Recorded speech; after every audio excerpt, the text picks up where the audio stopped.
today. Honey baked chicken, white rice quite specifically. I thought it was rice and peas. I called Lily up and said, is it white rice or rice and peas? And her and Miquita simultaneously went, white rice! I'm like, okay, sorry. So honey baked chicken, an avocado salad, fried plantain, and white rice, obviously. And this is what I used to make for them every week, probably, like on a regular basis. This is what they would eat. It was like the cheapest thing in the world to make. Sometimes it would be wings, sometimes it would be thighs, sometimes it would even be a bit of a... Never a breast though, Mum. Never a breast. No. Legs or thighs or legs. Never a breast shelled wing. Our guest today is Lily Schmilly Poo Poo. Lily Allen. Lily Schmilly Poo Poo. I call it, known to us as Schmilly Poo Poo, but to others, Lily Allen. So Lily's been in town doing her play, The Pillow Man, killing it, absolutely killing it, doing 7 shows a week or something. This is Lily's favourite thing in the world, to come round to our house and be cooked for by Mum. She requested this dinner. Yeah. She called Miquita and said, I love your podcast. I want to come on the podcast. Can I have honey baked chicken? Yeah. She didn't say, I'd love to come on the podcast because I'd love to talk and really get deep. She said, will I get honey baked chicken and rice if I go on the podcast? I said, yeah, sure, okay, I'll do it. Lily's mum is an incredible woman called Alison Owen, my auntie Alison. I first remember Alison flying down Old Compton Street, just like in some kind of Victorian... She used to wear these kind of fitted Victoriana kind of dresses and look absolutely brilliant, with her hair all back home, just flying about, being brilliant and hilarious. And she's one of my dearest friends. I love her and I love all of her children. So people say to me, how long have you known Lily? And I say, since the beginning of her life, because she's a year younger than me. Since the beginning of her life. Since the beginning of her life. So I don't know a life without Lily in it. And obviously we've been through so much as a family, but me and Lily particularly have been through this whole career trajectory thing together and going through similar experiences together. And we're in a really good place at the moment. We were always utterly horrified that we'd ever be in our late 30s. And now I'm 39, she's 38. Our birthdays are a week apart. We're both Taurians. We're very similar. We're very competitive, but we love each other dearly and fiercely. And I'm really excited that she's going to come round and be loved up today.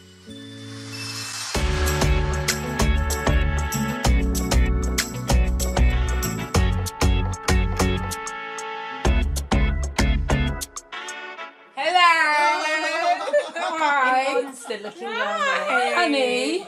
So I made you this sorrel and rosemary and mint and lemon steeped tea, and then this is a hibiscus flower. Oh my goodness! It goes. What a treat! I know. You actually haven't even been round to the family house. We had to record a podcast to see you. No, I was listening to the Kathy Burke one. I was like, why has Kathy Burke been in their house and I haven't? Why is she getting fed? I haven't had Andy food for ages. It's really annoying. I texted Miquita. I was like, listen, what is going on? And then he was like, can I come on the podcast? I was like, yeah, sure. Right. So does everything look correct, Lily? Everything looks correct, yeah. I'm very happy. It's been a long time since I've had this. Yes, and you know what? 15, 20 years. No, we don't normally let people be that specific, but as it was you. Like Steve Jones tried to get really specific. I was like, chill out, absolutely not. Mum was having none of it. So what did you request? Andy's honey baked chicken, white rice, and avocado salad. Done. Yes, and I've made some plantain and, of course, honey baked chicken gravy. God, we ate well, didn't we, as children? Yeah, but also, Andy's got fancy pants now, so when she cooks now, it's like, I just want this. Yes, I know. No, it's true. And then it's like, oh, we're having something like this, and it's like, okay, no, that's nice. Cool, but when is the chicken coming back? No. I'm so happy you said that. Because everyone's like, isn't it great having a mum chef? It's like, I prefer when she just made some nice chicken and rice. But also, when I heard the Kathy Burke episode of this podcast, I was like, this is my in to get the chicken. But can we just... so I've made a roast tomato vinaigrette. We're not going to talk about that. You had to get your chefiness in. Well, I just had all these little tomatoes and I thought, let me roast them, maybe I'll serve them. And I thought, I'll put them in the vinaigrette. Right, let's go. I'm getting It's like moving on. moving on from the roast Let's get into. I'm so pleased that Lily wanted white rice because that's so important for me. Before we started, I was saying to Taya, when I think of you and Miquita, I think of you loving each other, fighting each other, loving each other. But it's like been this kind of table tennis match for your entire lives. 39 39 years, because you are both pushing 40. No, today she said, now the girls are pushing 40. And I was like, whoa. I was like, actually, Hang on that's a kind moment. of valid now. And I always knew this would be hard. It was hard. It was hard when I turned 10 and she was still 9. Same at 20. You panicked about age since we were like 3. Like, you were like, oh my God, we're going to be 60. I know. I'm going to be so old. It's true. Oh my God. So the way you guys grew up, Lily, like all together like that in a kind of tumble, do you think that's affected how you are as a mother?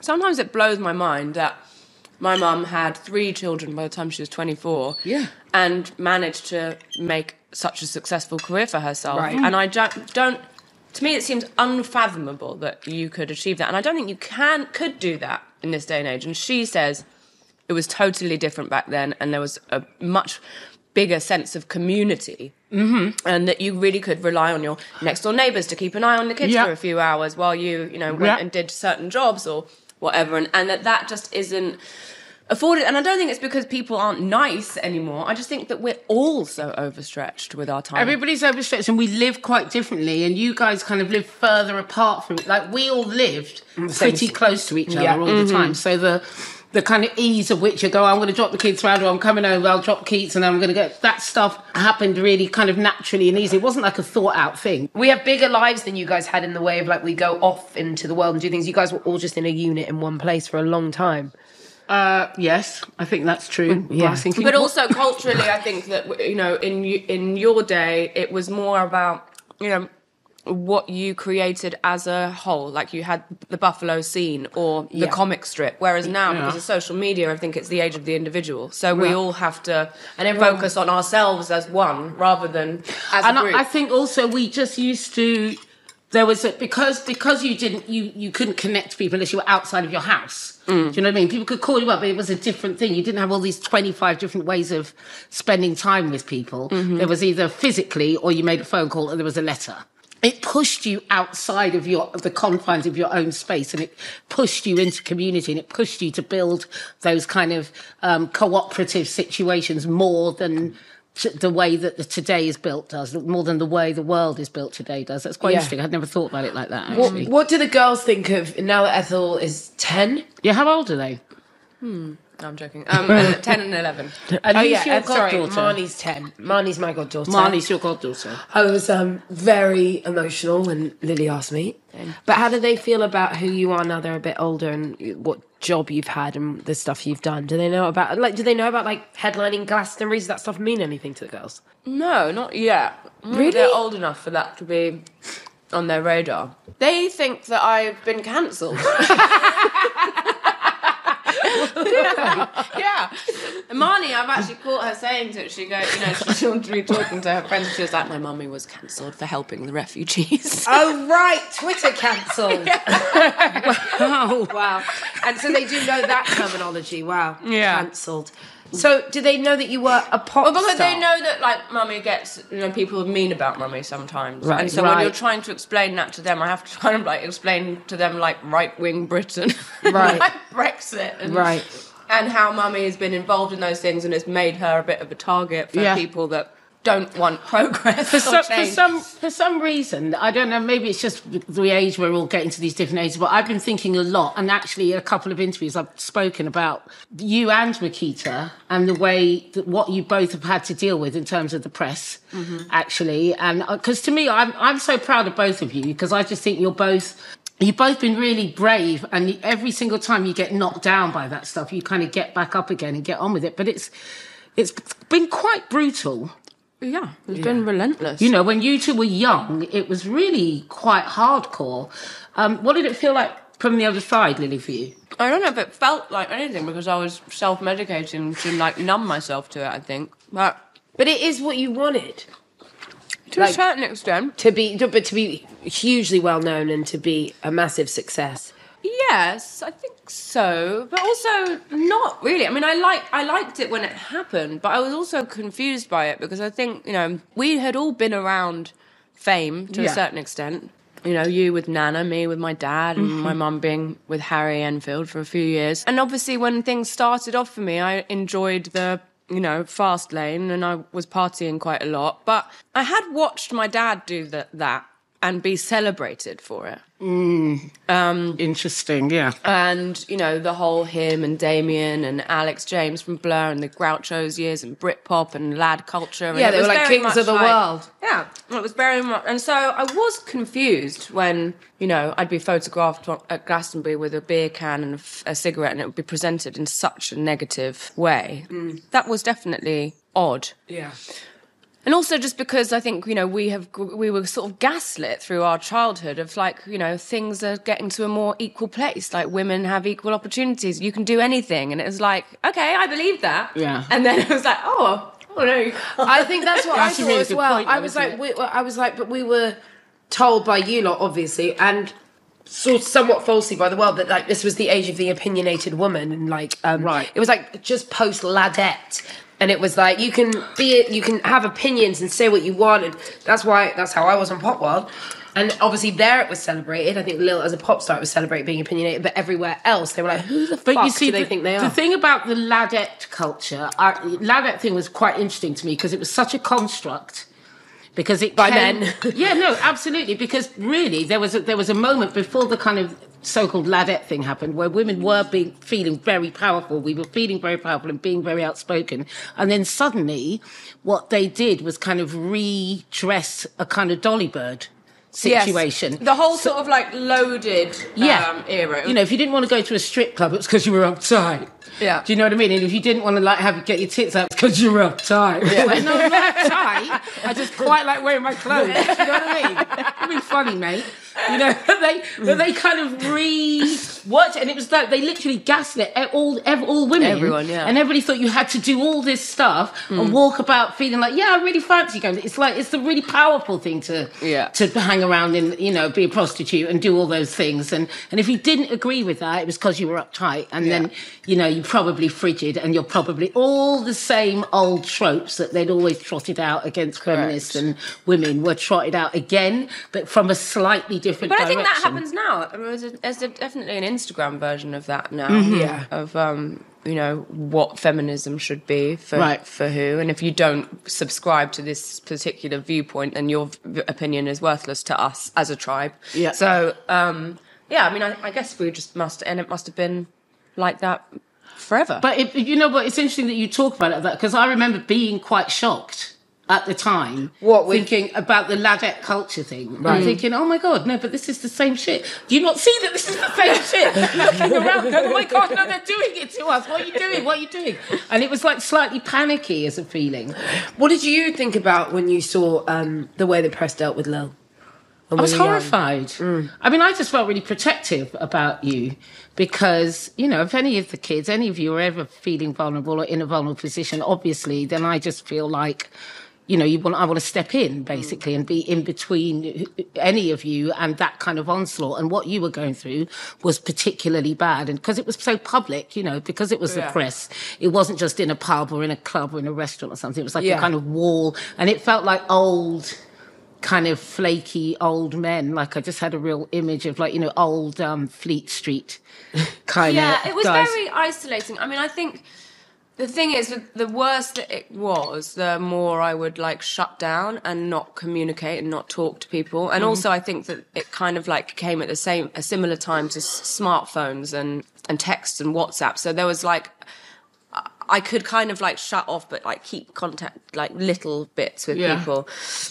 But what I found upsetting, I think, in that time more than anything was when people that I considered to be really close to me would only be able to communicate with me through what they'd seen in the newspapers. Right. So it was like, you know, rather than being like, I can see that you're really sad and in pain, it would be like, you must be in pain because of this. And it's like, I'm actually not. But I would really like for people to be able to see me as someone that is not that tabloid person. And the worse that got, the more I would isolate and separate myself. And so it just was like a perpetuating thing that got worse and worse. But it was a learning curve. I got a house out of it. Yeah, did some extraordinary things as well in that time. But do you know what? You know what we were remembering the other day was that Garfield somewhere has got a demo tape that came round. No, Lil, it would be good. It would be like those early reggae songs, which I loved. Grim. Brilliant. I can't even listen to the actual albums that came out. No, wait. You really not? Do you really? You can't listen to All Right Still? Absolutely not. Are you kidding? No There's way. some brilliant songwriting on that album. That may be the case, but it's not. It's like, I mean, you and I didn't go to university, but I always say it to people, like, if you had to go back to going to university and sit in your local student union and listen to yourself wanging on about whatever it was that you felt really passionate about at that particular time. Yeah. You'd be like, get me out of here now. And if you have to do that every night of the week, because that's what I had to do when I was touring, is do all those songs. It's like listening to an annoying, jumped up, youthful version of yourself who hasn't actually experienced anything yet. Wow. And it's like, shut up. And also, why are you talking like that? No. Because someone actually asked me in an interview the other day, they said, what did you think, what would you say to people that would say that Lily sounded like affectatious? And I said, the thing that people don't understand is that Lily basically did grow up in Grove. None of us spoke proper road like everyone around us, but that is the language we heard every day. And it was the parlance that was around, and it's what made us feel safe, and the people that I don't know, it just, for me, it's very home sounding. So I don't think it's affectatious, it's just that is actually what we knew. I mean, I think it was being a fake slightly Cockney. affectatious, but also I think, I did just sing in an English accent. No one says anything now when Drake's talking about Roadman in Tottenham. No, I know! Oh, please. Does he do that? Yes. God, Often. I'm so old. I never know anything anymore when It's people okay. make these references. You don't need to know what Drake's I'm just like, I do know who Drake is. Oh, good, well done. I'm down with the kid.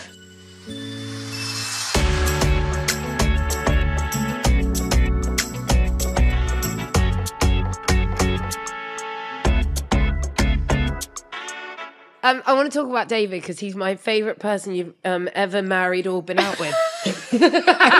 From all your husbands, he's our favourite, Lily. That's not fair. You've only been married twice. One of them is to David. That's why I added, and anyone you've ever been out with. Okay. David is a beautiful kind of beacon of light, I feel. He's lovely. I gave him chicken once. When did you get him chicken? And he was happy. I don't know, for some reason I brought chicken to your house. Chicken once. Why did I bring It chicken might have been to a your lot. house? Because I asked for you to bring it over. And But why would I do that? Then Why must David have had just intercepted it. Yeah. So Sounds he's about eating right. your food. lovely. David. Yes, David. You've been married for a few years now. Yeah, I And- think coming up to 3, maybe. God, already? That was quick. God. Yeah. The Vegas wedding. I like him. He's kind. Yes. He's very kind. He's very different to any other of my partners. I think he's nicer. He is, he's very sort of optimistic and very encouraging person. I mean, I think a little bit what we touched on earlier, he was very confused. And I think Americans don't have the same sort of tabloid culture that we have. Right. And so when he was in England filming and we met, I was not in a particularly good place. My marriage to Sam had disintegrated and I was kind of, dating and, I guess, I wasn't really on his radar before and professionally or whatever. But as a result of us started to see each other, he would, come across bits of information about me, see how the tabloids report. And he was genuinely very confused about the negative slant on everything. And he was just like, what are you doing here? Right. People are horrible to you. And all you do is create stuff that helps people ultimately and makes people feel more human. And you're putting honest, truthful art out into the world, and you just seem to be being attacked the whole time. And he was just like, why? Why didn't you leave? Yeah. Had you ever thought about not living here? I had. But then, I had just thought the kids were settled at, at Fox, the My school school, that you my used to go primary to. school. And I just thought I was sort of trapped by motherhood, and that was where I was going to be until they were 18. And it wasn't until I met David and he was like, there is another whole world that you could visit. And I was like, oh, really? It's a place called New York City. Yeah. But then, you know, COVID was what made us, really, because he was so busy with work. I was so busy, you know, doing work, I guess. There would never have been a time that we would have been able to come together and try out living together. Right. And I would never have taken the risk of uprooting the kids and moving to New York if I didn't know that it was going to work. So COVID was a blessing for us, really, because it meant, okay, the world has stopped. None of us can work. And he was like, I haven't got anywhere to go. And I said, well, come to England. And he came to England. We lived together for 6 months. And we were like, this works. And I suppose we should say your husband is an actor. He is an actor. Yes. What's his other name? Harbour. What's his other name? David Harbour. David Harbour. He's lovely, very successful. And do you feel like now you're two actors living together? It's interesting now that you're an actress. Yeah. I like it. No, I don't think we do feel like that. You don't feel like an actress? No, but I never felt like a singer either. Right, really. is it you doing different things? I think I'm just a forever imposter in everything that I do. Honestly, even after what's happened with acting and how well it's gone with theatre acting and the response you've had, because I feel like it's been... Yeah, I don't, think of myself as an actress. I think of myself as Lily, that, just, you know, I was very lucky that these opportunities come along, you know. I also had, a #1 Sunday Times bestselling book, but I don't consider myself an author. Oh, yeah, the book! And it went to #1, just casually. For 4 weeks. Just casually, just slip that in there. Own the book. I think as society, we put a lot of pressure on people to be one thing and to do that one thing really, really well and to have a plan. And people are always, whenever I do those ask me any questions thing on Instagram, people are always like, what's the goal? It's just to make shit and stay alive. Hope people like it, I guess. I'm very different to you now. I'm very planny, very goaly.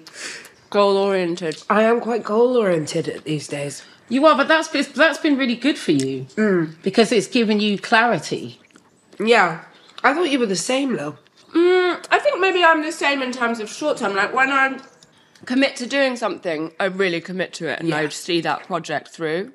Like this play, for instance, my thing is that I will not miss a show. I don't care how sick I am. I don't care how tired I am. I'm going to do every single show, and I'm going to be able to say that to myself at the end of the run. But it's quite interesting, though, that you don't think about yourself in those kind of terms. You just think about sort of putting out artistic output, endeavour, or just doing projects that you want to engage with. I just things come along, and I'm like...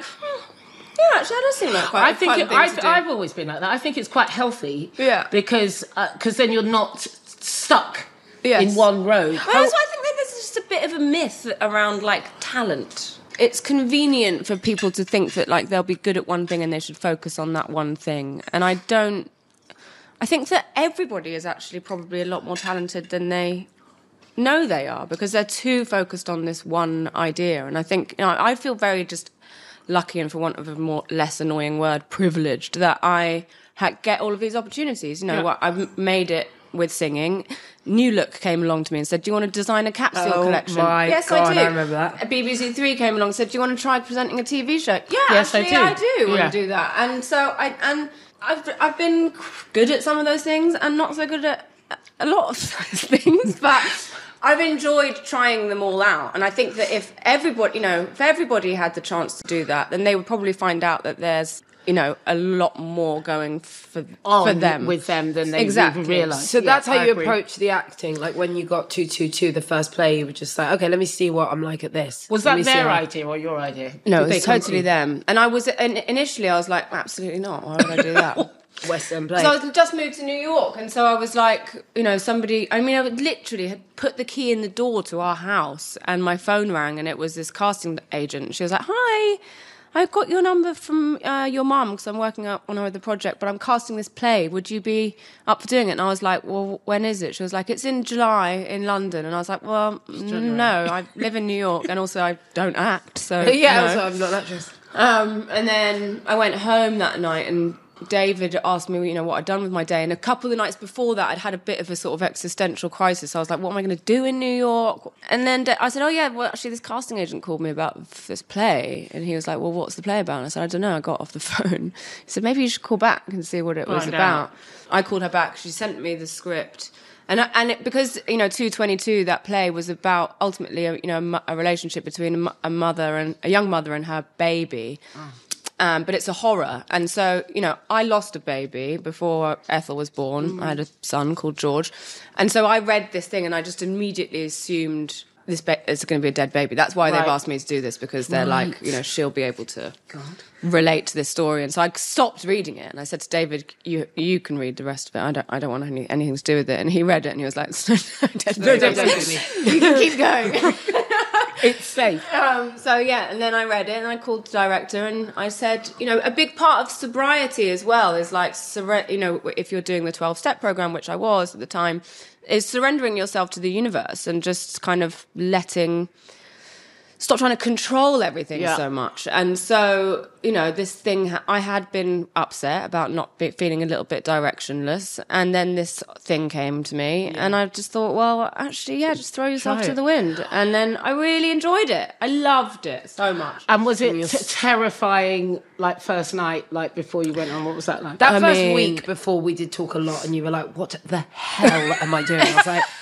You got this. It was horrendous. I was a bit scared. It was horrendous. And I remember on the opening night, Isabel, who was the assistant director, she came into my dressing room. I don't remember because I'm so traumatized. I've probably, blocked it out or whatever. But she said I was literally face down on the floor in my dressing room, like dry retching into the carpet. Oh my God. Like, I can't do this. I'm not going. No, but I mean, this is classic feel the fear and do it anyway. Yeah.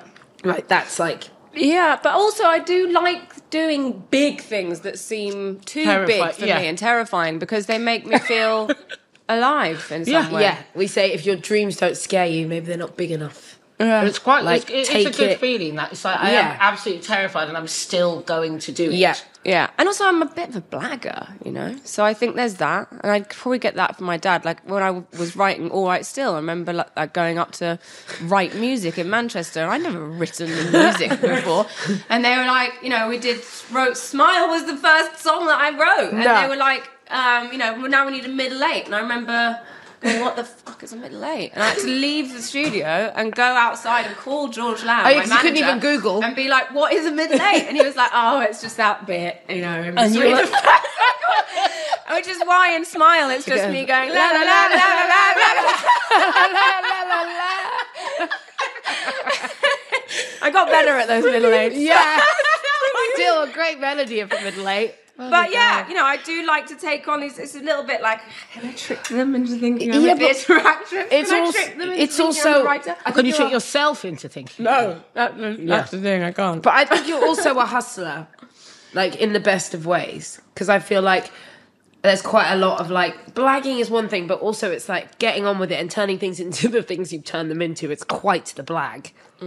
How did you feel the idea of just not working and being a mum and not doing anything with your career and just focusing on the other side of life? It's weird. It's really weird.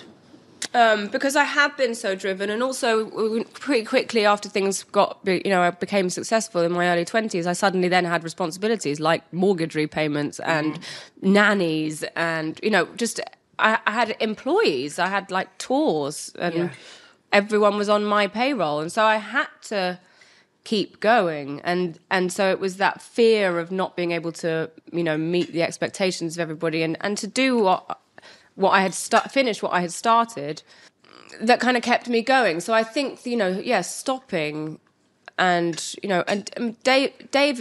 marrying David is the first time that I've been in a relationship where somebody else has kind of taken the lead in that sense. I've never been able to surrender, and it did kind of bring up a lot of problems at first. Yeah. I found it really hard. What, that he was the breadwinner suddenly? Yeah. Yeah.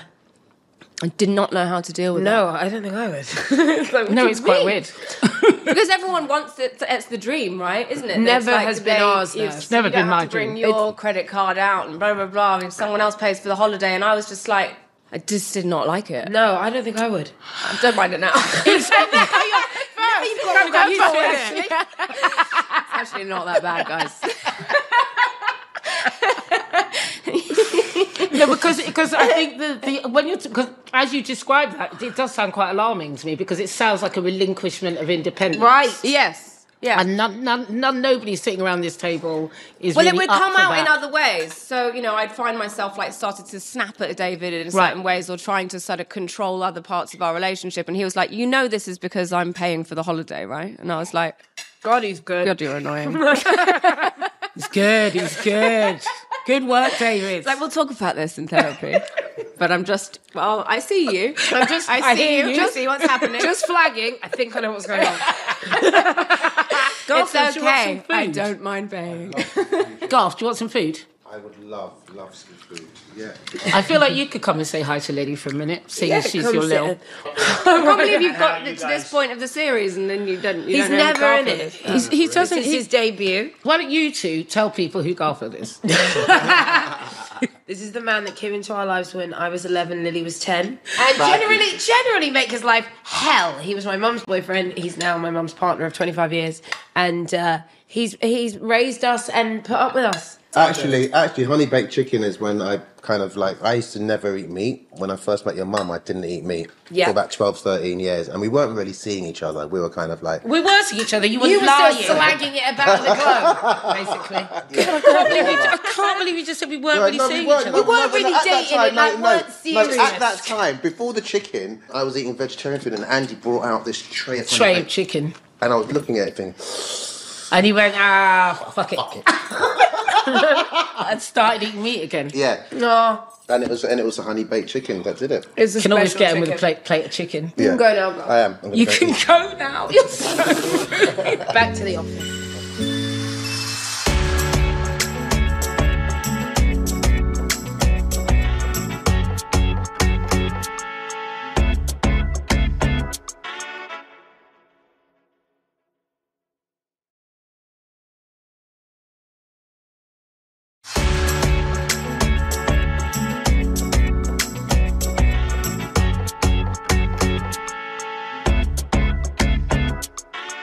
Look at you, you are actually going to a food coma. But you know what? You're completely knackered. How much longer have you got with the play? 3 more weeks. 3 more weeks. How does 3 more Nearly weeks there. feel?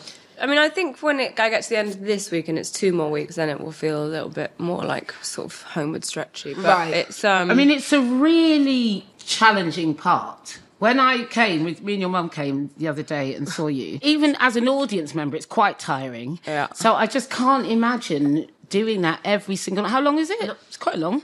It's 2 hours and 40 minutes. 2 hours and 40 minutes, and you're on all the time. Yeah. With a lot to say. With a lot to say. I don't think we should say what it's about because I think so many people I've spoken to that have been to it didn't know, and I think it's kind of extraordinary if you don't know what it's about. But to it's just go head weighty first. stuff. It's deep.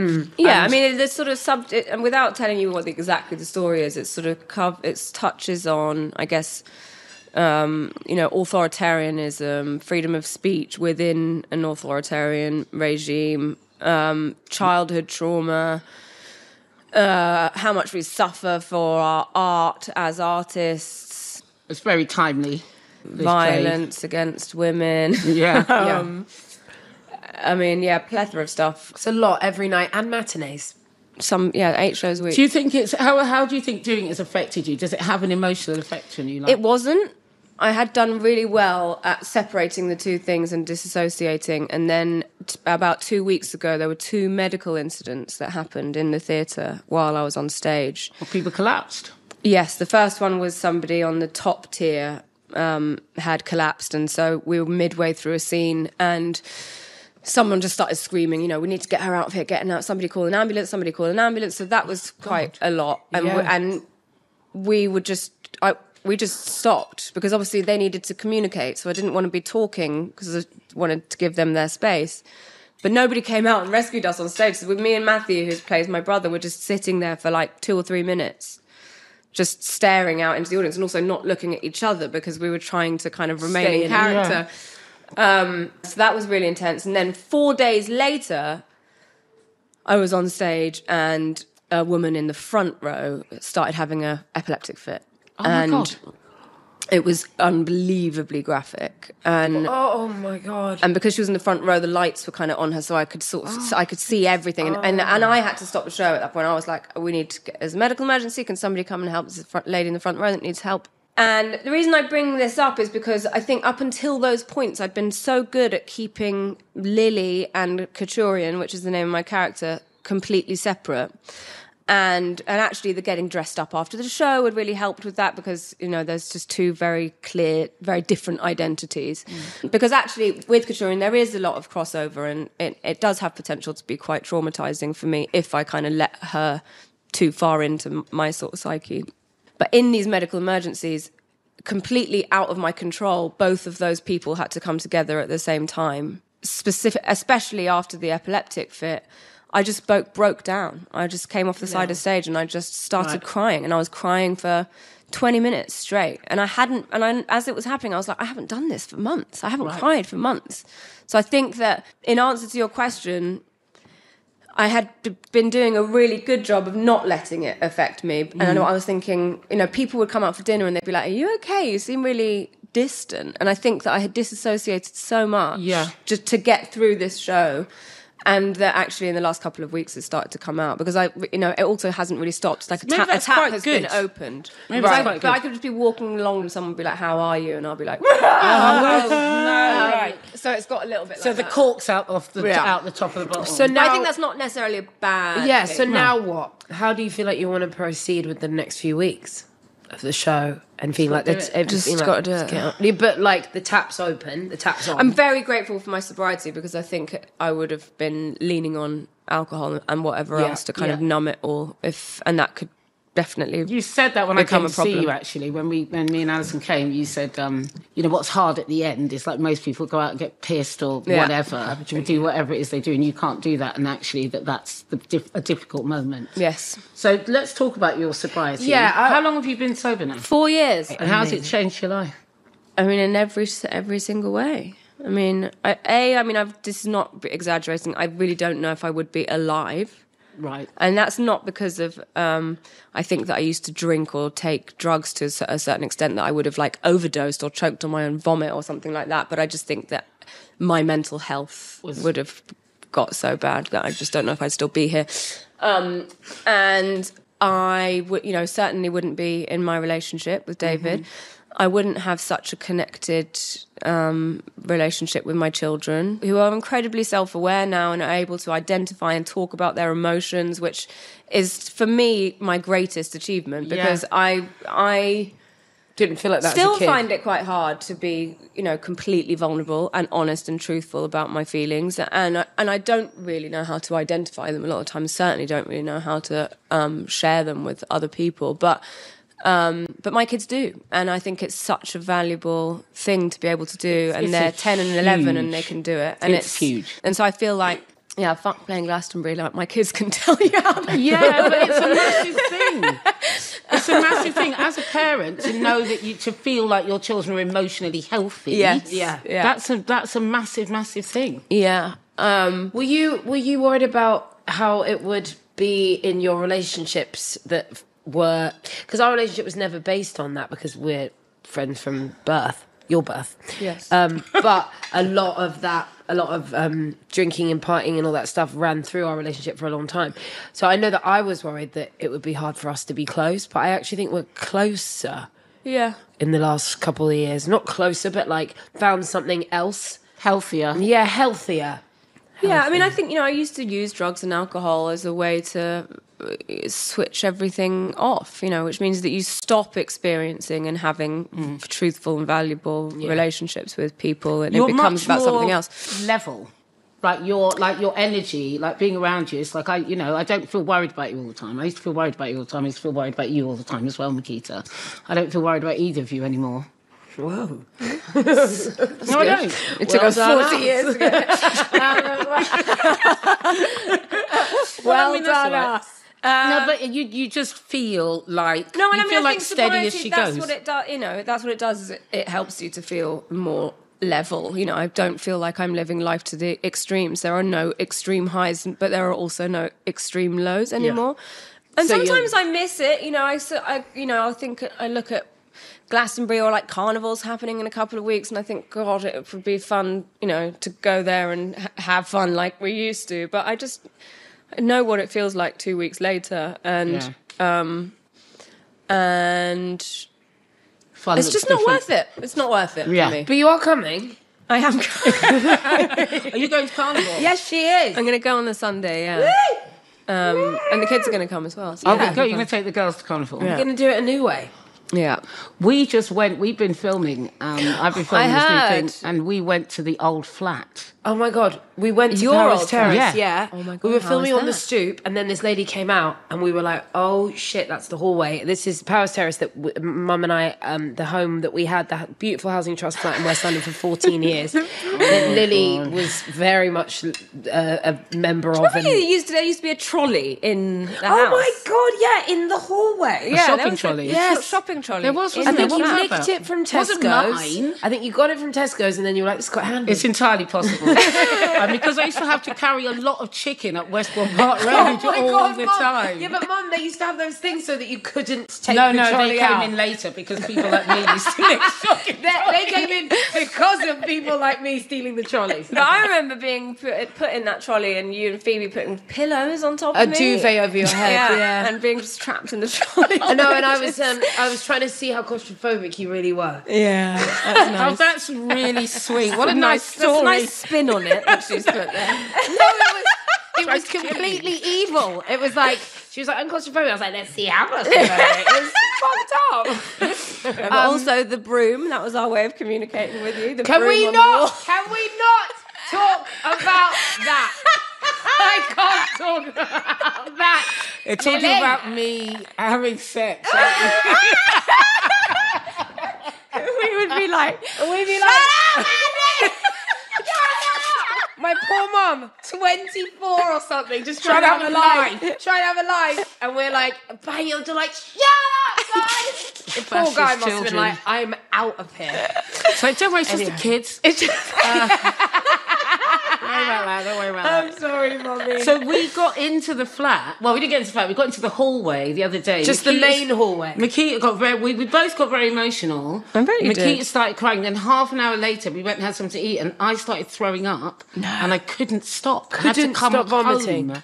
I lost the ability to talk. It was like because when we lived at that flat, that's when my brother died.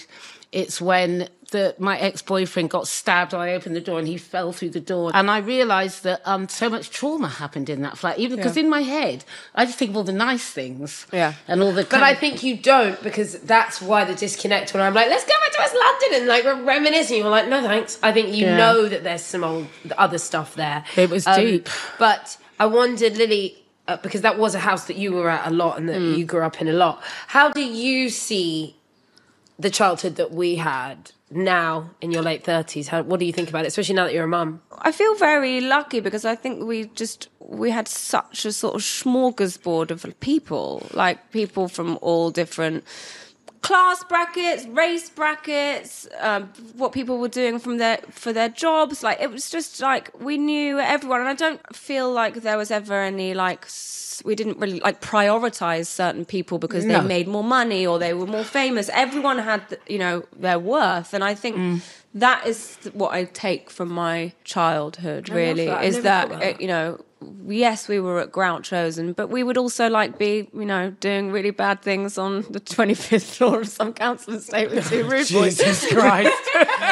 No, but I think, we were exposed to so much, to so many different things. And actually it was valuable to have like a little look into some really privileged people's life, because you could see that those people weren't actually happy. Yeah. So we never really put that stuff up on a pedestal. And so I think what I came away from my childhood thinking was that, it's the relationships that you build with people that are valuable, and those long-lasting relationships. There were several times when you were not getting on with your mum or your dad or whatever, and you would just turn up at ours and sleep on, just move into live at Miquita's our house. house, Like, move into Miquita's room. Quite a few for little people bit. would say that. Yeah, Lily lived with us. I got to work one day when I was doing GLR and I was doing the afternoon show, and I walked in and this woman went, there's a girl here. She says she's Keith Allen's daughter. And I went, what, Lily? Where? And she went, she's in the office. So she was like really freaked out. And I came in and you were like, hi. I said, no, she is fine. Yeah. She thought you were making it up. I don't know. You'd had an argument with Keith or something. Yeah, I mean, but I called him and I was like, I've got her. such a like weirdly independent and tenacious little thing. You And were, I think, you were.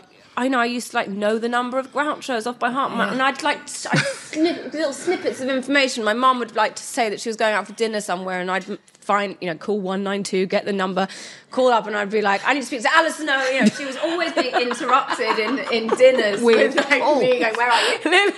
Well, yeah, I was just checking you were there. It was like role reversal. You were I a was funny checking up little on thing. But also, I just used to get on with it. I just used to I remember Alison saying to me once, and I saw her, she said, oh, God, the weirdest thing happened with Lily last night. And what was it? And you had been like, Mum, I need a hug. You were probably about 3. Mum, I need a hug. Mum, I need a hug. How Mum, weird. I need a hug. No. And you went, and Alison said, so I was giving her a hug, and you went, okay, that's enough. And Alison was like, I wasn't really done. You were like, yeah, that's enough. That's enough. I feel better now, thank you. Yeah, I mean, you can go now. Thing is, Lily's not that huggy, but when you are tactile... I don't think people would necessarily say I'm a tactile No, person. but when you are, don't touch me. You really mean it. So Yes. Lily gives you a hug, it's because she really wants to give you a hug, not because people hug each other. So I think it means more. I hate it. And I'm like an emotional, like, total teddy bear. I'm like, oh, God, I love you so much. She's like, okay, get away. You are very, like, strokey, huggy. Yes, very. Marnie, my youngest, is like that. Is she? Yeah, Ethel's like me. She's like... Yeah, Ethel's totally like you. Like Ethel is very like you. I walked into something when it was your birthday down in Gloucestershire, and I walked into it and all the kids were there, and Ethel went, why do people keep interrupting me? And I thought, oh my God, you're just like your mother. She was like, oh, for God's sake, can't you see I'm busy? Is it intense having daughters? Does it make it easier to see all the stuff in you, in I them? just love having daughters so much. I mean, I really thought when I was younger that I was going to be, because a lot of my friends are male. I was always a boy girl, and so I always thought I'm going to have boys. And I just love my girls. They're just hilarious. Yeah, they are funny. So funny. Let me just read you a quick story text. Are they getting American accents? No. I saw that. Bit, No, Marnie a little bit. Marnie wrote a letter to... She's in camp, and she wrote a letter to Priscilla, our cat. Oh. She's low-key trying to make her jealous. Look, here she goes. Dear Make Priscilla. the cat. Yeah. I'm at summer camp. I really wanted to bring you, but David didn't let me pack you. I think you would like it here. It's pretty fun. I held a rooster and named him Dragon. I'm also very good friends with a calf named Rookie.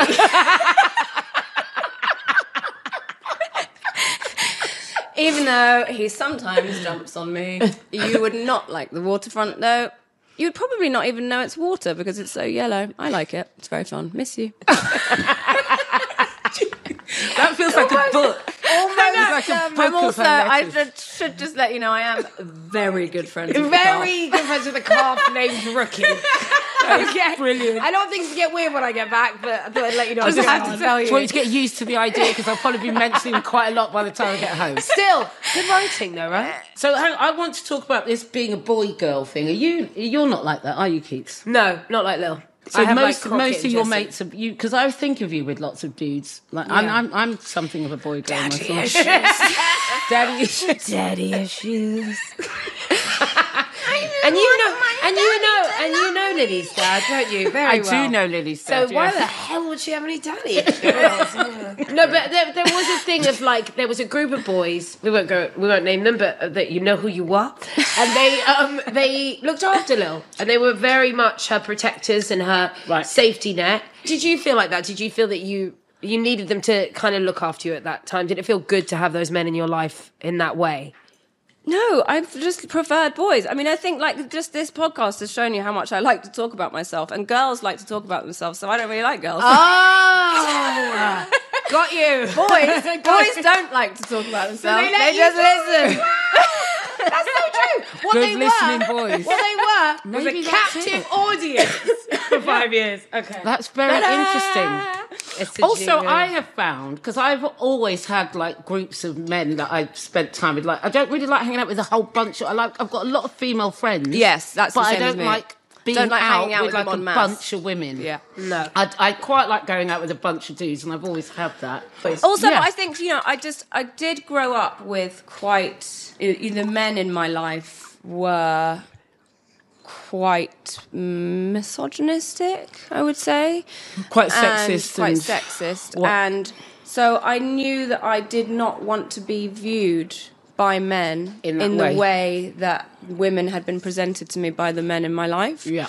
And so my way of doing that was sort of co-opting them as friends, and it protected me from being objectified in that way. I think I was quite misogynistic, but I think it was because of the being around that, being around that, and so it was. I viewed women in a negative way because that was what was presented to me. So it was like I sort of made my mind up about what women were and what they were, where they sat in the world, and I made a decision. I don't want to be viewed like that. I'm not going to be objectified in that way. And so my way was like, if you can't beat them, join them. So I was with God. But also, I'm not like that anymore. But I think that's what was going on. Another thing about me, just before we stop. No, I'm joking. All right. So you're going to the theatre now. I am. I'm going to go and I'm meant to have another meeting this afternoon, but I feel quite tired, so I'm going to just have a little nap. Have a food nap. Yeah. I would imagine you need that. Yeah, you have a little food coma nap. You're not going to need to eat again, are you? No. That'd be nice. Fuel for the play. Yeah. I might take a little bit of this with me. Wait a minute. Oh, yeah, that's fine. Because there's the other tray, isn't there? Yeah, there's another I tray can of see chicken. your eyes looking a bit like, is no one going to offer me a Tupperware? Lily's like, are you trying to block my chicken? I thought that's literally what you were about. You were like, hang on a minute. It's like, no. No, because I was just double checking there's enough. For who? For what? Garfield Ebony tea. Garfield's already had a plate. I'd like some more. Oh, right. Okay, so there we go. Now we get to the crux of the matter. There's another tray of chicken. It has been absolutely glorious having this lunch. I mean, it's everything that I'm not going to say like I'm bowled over by it because I know what it is, and that's why I asked for it. And I needed it, actually. And it has been, everything and more. This isn't bowling over food. This is food that makes you supposed to warm up your heart. Yes, That's exactly. like I want a little nap now. Yeah. That's what it does. I mean, actually, I'd really like to sit in front of the sofa and watch The Faculty. Oh my God, don't tease me. That would be like the real old days. And then we can listen to the Santana album. So you were listening Then it'll be a party. Man, it's a hot one. That would have been Catholic Saturday for us. Chicken, Burroughs Road. Santana, And that- Faculty. You guys know how to have fun. We really did. Cheers, darling. Cheers, Liz. This was a very You good know what? drink. Did you like this? I did. Delicious. It's your best drink.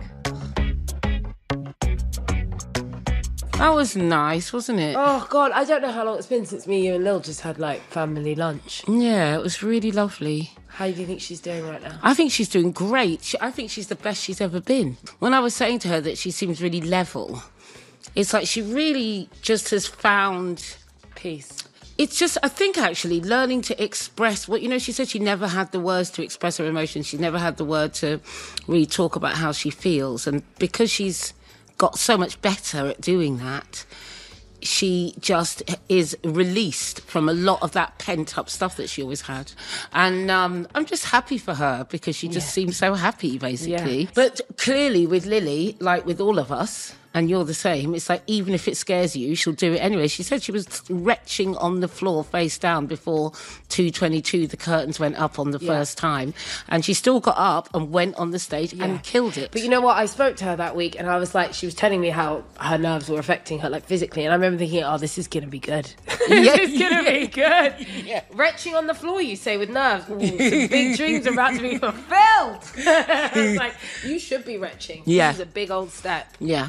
Sometimes things just scare you to the very core, and that's when you know, okay. I'm on the right path. Deep breath, hunker down, get it done, did. Yeah. Cheers to that.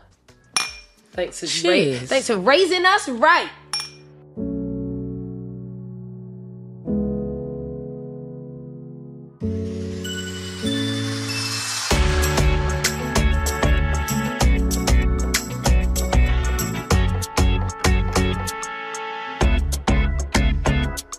So I would like to bring it to your attention that concludes season 1 of Stirring It Up, the podcast.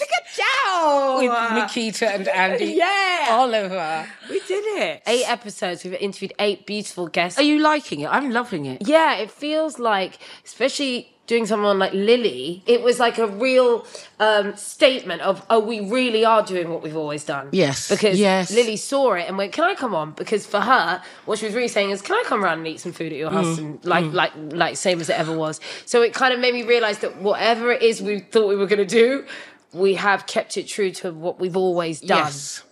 Yes. Come people round. Bring a mate, enjoy yourself, kick back, chat, eat some food, and, we'll do the rest. The plus ones have been excellent, and I'm so glad that we decided to make that part of the invitation, because I just think it for me, it's just meant meeting another excellent person every time. So I'm really looking forward to series 2. My idea, by the way, that was my idea. It's flown. It was your idea. Okay. Series 2. We're going to have a little break, and then we're going to be back for series 2. Well, we're going to be back for series 2, season 2, series 2. Which you like saying season? I like saying because season. Because it makes you think we're making Grey's Anatomy. And I like saying series because it makes me feel like we're making a great British drama. Oh, you're such a lunatic. Season 2, series 2, whatever you want to call it, is just around the corner. We've got really great people lined up again. Me and Randell are already putting our kitchen hats on, deciding what we're going to cook for everybody. And this was the drinks have been very excellent. Congratulations. Thank you. Congratulations, particularly on the steepers. I know, this is my new thing. But then I think as we go into kind of the warmer months, I'll be making more different kinds of brews. Oh my God, you know what we can have one day? Hot buttered rum. Oh yeah, let's do that. I mean, seriously. See you episode 1. Episode 1, season 2. Season 2. Series 2. Season 2.